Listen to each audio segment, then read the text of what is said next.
President Trump has been amplifying unfounded claims that the newly suspended U.S. Agency for International Development had been sending millions of dollars in funding to news outlet Politico to write stories that painted Democrats in a positive light.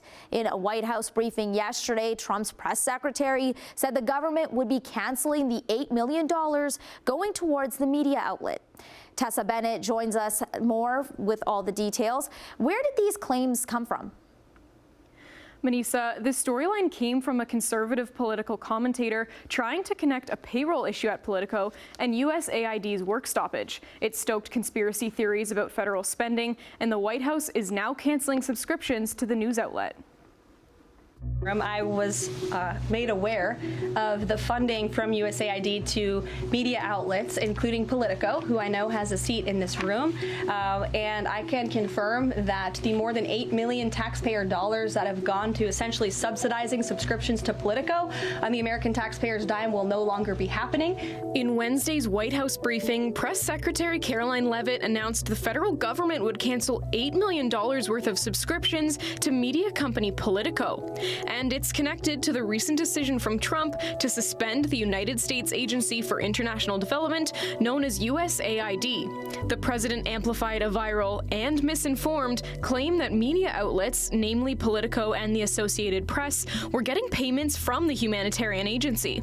In reality, the money in question represents something unremarkable: the federal government's subscriptions to the news outlets. When leaders, when people who are seen as being high status, as opinion leaders, when they share mis or disinformation, it makes it much more likely for people to believe it.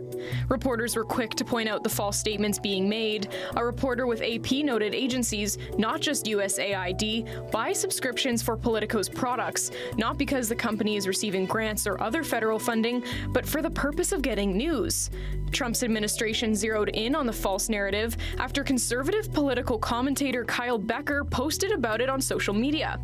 Becker was tying a payroll issue at Politico to the administration's decision to shutter USAID. This is a case where two real facts, that funding to USAID had been cut and that payroll hadn't been met at Politico, were joined together to make false information. Trump posted to Truth Social saying, in part, "Looks like billions of dollars have been stolen at USAID and other agencies, much of it going to the fake news media as a payoff for creating good stories about the Democrats." It's not that there's going to be a mass movement away from mass media, but what it will do is plant seeds of doubt in the minds of more and more people, so that the purpose of the media to be an agency for democracy in the United States and in Canada becomes increasingly undermined. A number of other Republicans jumped on the story, including Elon Musk, head of the Department of Government Efficiency, who kickstarted the dismantling of USAID. Politico has denied collecting any funding from the government, while acknowledging some government agencies have a subscription to the media outlet's services. This is not the first time Trump has raised the issue of federal employees subscribing to news organizations. In his first term, Trump's administration urged all federal workers to end subscriptions to the New York Times and the Washington Post.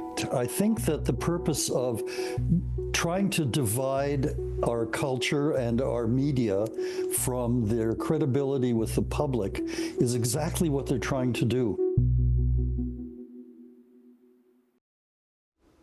Press Secretary Caroline Leavitt also said in yesterday's briefing, this is part of a larger effort to analyze the federal government's finances line by line.